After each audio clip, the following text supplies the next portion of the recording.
Después de 6 horas y pico de sesión, creo que ha quedado clara la posición del análisis que durante estos meses en las dos cámaras ha hecho el Frente Amplio en el tratamiento de esta rendición de cuentas. No obstante, queremos reafirmar algunos de los conceptos vertidos por los integrantes de la bancada del Frente Amplio, entendido de que este es el último eslabón de un proceso que nosotros entendemos ha sido de recorte que comenzó en el 2020, que se sostuvo en el 2021 y que continúa pese a la recuperación pospandemia. Y esto se traduce en escasos ladrillos en materia de vivienda, en el deterioro de servicios públicos, y basta con ir a algunos lugares de la campaña del territorio nacional y ver el deterioro que ha sufrido la conexión a Internet, donde muchos hogares pasaron mucho tiempo conectándose y trabajando incluso desde esos lugares y hoy no pueden hacerlo porque ha habido un deterioro en el servicio. Y hoy se nos dice, salimos adelante. Y yo creo que sí hay algunos integrantes de la sociedad que salieron adelante. Algunos lo hicieron. No podemos negar el crecimiento que ha habido en materia económica, pero eso no se tradujo en mejores ingresos para las mayorías. No se canceló la deuda pública, empeoraron los servicios, una deuda que crece en volumen, lejos de lo que se planteó a la población en campaña. Producimos más riqueza por un lado, nos endeudamos y los servicios empeoraron, y como si fuera poco, el bolsillo de la vecina, del vecino, está más débil.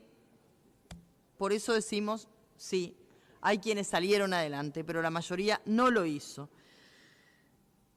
La concentración de la riqueza está lejos del bolsillo de las grandes mayorías, lejos de la primera infancia, lejos de los asentamientos, lejos de los productores familiares, lejos de las mujeres más pobres. Esos no salieron adelante.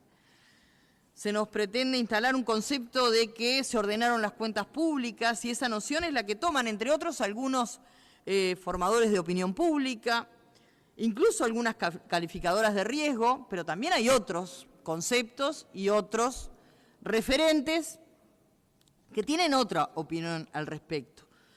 Porque solamente así se entiende en un análisis, por lo menos, yo diría que superficial, la diferencia entre la ponderación que se hace desde esos ámbitos a la nueva institucionalidad fiscal o la reforma de la seguridad social como puntales para una consolidación fiscal, y lo que uno constata cuando recorre el país, créame, Presidenta, la realidad es diferente a la que se nos pretende instalar, y basta con dejar las grandes superficies y recorrer una feria. El modelo de la desigualdad, la reducción del rol del Estado, es lo que uno constata a diario. El paraguas del éxito que nos pretende mostrar este gobierno en cuanto al manejo fiscal, justificado en el cumplimiento de algunas de los compromisos de campaña, ha implementado, entre otras cosas, algunas rebajas impositivas que han sido expresadas por algunos de mis compañeros, pero que en realidad beneficia a unos pocos. La realidad y las propias estadísticas fiscales mensuales que publica el propio Ministerio de Economía y Finanzas muestran una realidad distinta al relato, diríamos, autocomplaciente del equipo económico, que no ha hecho otra cosa que justificar dinámicas de ingresos, de gastos, que responden, diríamos, en este momento a una lógica que solamente se podría entender en el marco de un ciclo electoral y no a un manejo fiscal conforme a los supuestos postulados autoimpuestos. Con 3 años de gobierno nos encontramos en la misma situación con respecto al déficit fiscal que en 2019, donde supuestamente, y lo hemos escuchado en forma reiterada, la situación era catastrófica. Vuelve a quedar de manifiesto que la regla fiscal es un instrumento funcional al gobierno para manejar las cuentas públicas. Entendemos desde esta bancada que con discrecionalidad y con poca transparencia. En estos años de aplicación quedan expuestos varios de los problemas que esta regla tiene y que han sido manifestados por esta bancada ya en otras oportunidades. Se habló de las obras y de las tijeras mochas. Está bien, cada uno ve la realidad según el cristal con el cual se mire. Lo cierto es que no podemos negar que la mayoría de estas obras que se están haciendo o que se van a hacer no están siendo registradas fiscalmente, ya lo dijo la senadora Quechichén en su momento. Las obras viales se hacen a través de la CBU, las inversiones para los asentamientos a través de fideicomiso financiero. En fin, nadie puede negar que se registren o no, son deuda, comprometen recursos futuros y por ende sí afectarán, sea del color cual fuere, la sostenibilidad y la evaluación estructural de las finanzas públicas del gobierno que le toque asumir. En esta sala se cuestionó el modelo de lucha contra la desigualdad que llevó adelante el Frente Amplio, por lo tanto me siento habilitada para decir, entre otras cosas, que el 1 de octubre fue el Día Mundial del Adulto Mayor. Y el Frente Amplio ha defendido como ningún otro, y lo digo con números, a los jubilados, a los pensionistas, ampliando en más de 100.000 personas la cobertura, colocando el foco en mujeres de menores ingresos, aumentando en un 65% las pasividades reales generales de todos, inclusive los que pagan IAS, y más que triplicado el poder de compra de las jubilaciones y pensiones mínimas.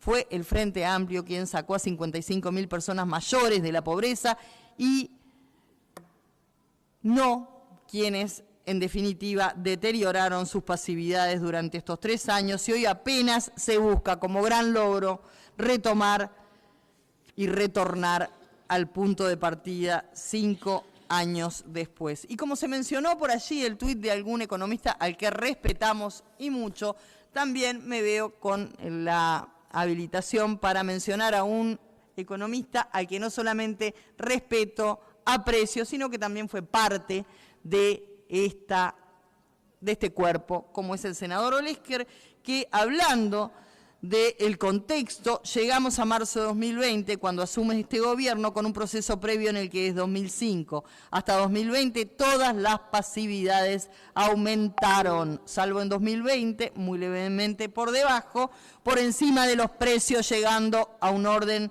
de 65% de aumento en su valor real. Y esto también, puedo mostrar gráficas, no lo voy a hacer porque no vamos a hablar específicamente de ese tema. La realidad indica que vivimos en un país caro, Lilian lo decía recién, la senadora Quechichén, y por más que la vecina y el vecino le carguen las tintas, créame, presidenta, que cuando una va a la feria se encuentra con las vecinas, con los vecinos peleando contra el feriante o contra los comerciantes, los que no solamente vamos a las grandes superficies, sino que también vamos al almacén de barrio, vemos a la vecina y el vecino peleando por la carestía de los precios. Pero en realidad no son los responsables, aquí no hay más responsabilidad que las que cargan sobre sus hombros las decisiones político-económicas, en este caso del gobierno. No es tema del comerciante, esa carestía que afronta este Uruguay caro. Allí hay problemas de competitividad y aquí se mencionó competitividad-precio por la baja del tipo de cambio real, su incidencia por parte de la política monetaria llevada adelante. Esta situación que genera complicaciones relevantes en el funcionamiento de diversos sectores económicos, no solo en el sector exportador, no solo en los que ganan, sino también en aquellos que compiten con importaciones en el mercado interno. Quiero hacer mención, porque no es el Frente Amplio el que lo dice, el vocero del movimiento Un Solo Uruguay, Gonzalo Pezzi, dijo la pasada semana que la situación económica de Uruguay es similar a la de 2002. Y por más que tengamos matices con esta aseveración en cuanto a cómo nos agarró la crisis de 2002 y cómo estamos en la actual crisis, es precisamente alguien que no proviene de estas filas, que dice que el atraso cambiario y los créditos personales que deben pedir muchas familias que trabajan en el campo hace que la situación sea crítica. De hecho, dijo que conoce que la situación provocó suicidios en varias personas con penurias económicas. No lo dice esta legisladora, no lo dice esta bancada, lo dice el representante de un de una organización social. Y esto claramente se ve reflejado, y voy a seguir haciendo referencia, en el empleo, en el bolsillo, en nuestra situación con respecto a las economías vecinas. Nadie puede negar el deterioro de la competitividad de la economía. No existieron acciones de impacto real para revertir esta situación ante una situación compleja en la frontera litoraleña con Argentina, porque no se entendió necesario tomar medidas más contundentes. Se ha hablado por parte del gobierno de que la inserción económica está siendo objeto de una reforma estructural.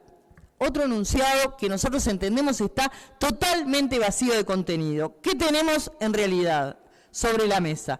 No hemos escuchado aún cuál es la evaluación del equipo económico, ese que se pondera, acerca de las posibilidades de concretar un TLC bilateral con China que hasta el momento no se concretó. Ante la posibilidad de que el acuerdo Mercosur-Unión Europea no sea ratificado por los dos bloques, no hemos escuchado al equipo económico manejar un plan B para su ratificación, por lo menos bilateral. Sí. En diciembre de 2022 el gobierno presentó una solicitud, fue en noviembre, no en diciembre, de adhesión al Tratado Integral y Progresivo de Asociación Transpacífico, el CPTP. Transcurridos ya unos cuantos meses, no se sabe en qué está ese tema. Enunciados vacíos de contenido. Mientras tanto, el gobierno ha llevado adelante acciones que perjudican directamente la competitividad de la producción nacional. Sí, nos estamos refiriendo a la entrega del puerto de Montevideo a la empresa Catornasí por 60 años. La propia TCP confirmó y el gobierno avaló una suba en las tarifas del 17%, luego que se dejara sin efecto la suba del 24% propuesta por Catornasí. La Unión de Exportadores, la Federación Rural, la Gremial de Zonas Francas y otras gremiales representativas de la producción nacional y que no están directamente relacionadas a esta fuerza política que representamos, han planteado su enorme preocupación por este tema que sube los costos y le quita competitividad a la producción nacional. Toda la producción nacional quedó de rehén de los intereses de una empresa belga. Lamentablemente se dio lo que venimos alertando desde que tomamos conocimiento del tema hace unos cuantos años, ¿verdad? Cuando se otorgó este monopolio para el manejo de contenedores a Catornasí, se dio lo que coloquialmente se dice en un manual de texto. Un monopolio privado sube los precios y lo hace de manera más sencilla. Si no tiene regulación, el gobierno se ató de manos para poder regularlo y de hecho la actitud del gobierno se asemeja más a un pedido de consuelo hacia la empresa para que no suba los precios que a una regulación propiamente dicha. Y esto recién comenzó, faltan 60 años más. Un acuerdo que se había fundamentado, el acuerdo en la baja de los precios para la exportación, pero ahora resulta que los precios suben. Nos preguntamos qué pasó. Están claras las nuevas reglas de juego que el gobierno acordó con la empresa Catornasí. Se le otorga el control total del movimiento de contenedores del pueblo y se deja en manos del puerto, y se deja en manos de la empresa monopólica la posibilidad de fijar los precios que quiera, lo que no hay duda que representa una seria amenaza para la competitividad de nuestra economía durante los próximos 60 años. Reitero, no lo dice esta legisladora, lo han dicho la preocupación expresada en sendos comunicados por varias de las gremiales vinculadas a la exportación de la producción nacional. Y no hemos asistido a una valoración por parte de las autoridades del Ministerio de Economía y Finanza en su comparecencia y en particular de la señora ministra, la cual hoy se ponderaba, y está bien, porque la inteligencia es digna de ponderación, pero lo cierto es que a la señora ministra se la consultó el hecho de que el gobierno le aseguró a una empresa el monopolio para el tráfico de contenedores en el puerto de Montevideo por más de 60 años, por el que pasa la mayor parte de nuestra producción nacional y que el Estado se ató de manos para poder regularlo, como dijimos anteriormente. Mientras tanto, la ministra lo que hace es firmar el decreto que convalida este acuerdo. Por otra parte, el acuerdo firmado derivó en una denuncia ante la Comisión de Promoción y Defensa de la Competencia. En 2 oportunidades la Comisión entendió que existían méritos para dar curso a la denuncia, previendo que se iniciaran los estudios para resolver la cuestión de fondo, que en definitiva era a la que refería la denuncia. En las dos oportunidades el MEF intervino revocando la resolución de la comisión, anulando la posibilidad de que el organismo técnico especializado en la materia evaluara si existía una violación al principio de la libre competencia en los mercados establecidos en la ley. Y el argumento que se nos dio en su momento, en realidad es un argumento que nos parece que no es válido, porque insólitamente se hace referencia a que los hechos denunciados no son de naturaleza económica y que en el mercado de referencia no rigen las condiciones regulatorias de la competencia. Se invitó a la ministra en varias oportunidades a venir a comisión, pero ni siquiera en el marco de lo que fue esta rendición de cuentas se obtuvo esa evaluación o esa valoración. Fue consultada durante la comparecencia en la comisión y seguimos sin conocer cuáles fueron los fundamentos que llevaron al Ministerio de Economía y Finanzas a impedir la actuación de la comisión ante una denuncia que la propia comisión entendía que tenía mérito suficiente para ser analizado. Y a esto es a lo que nosotros no podemos calificar de transparencia. Creo haber escuchado en esta larga jornada que ha habido un hecho político en el entendido en que se logró un acuerdo en el marco de la coalición de gobierno que gobierna a este país, valga la redundancia. Para finalizar, quisiera expresar que el verdadero hecho político es, y vuelvo al comienzo, el bolsillo de las mayorías, el bolsillo de las y los jubilados, el bolsillo de las y los trabajadores que además han visto retrasos en lo que tiene que ver, o mejor dicho, más que retrasos, pérdida de derechos en el deterioro de los servicios públicos y en el desmantelamiento del Estado. Era todo cuanto queríamos expresar. Gracias, señora presidenta. Gracias, senadora.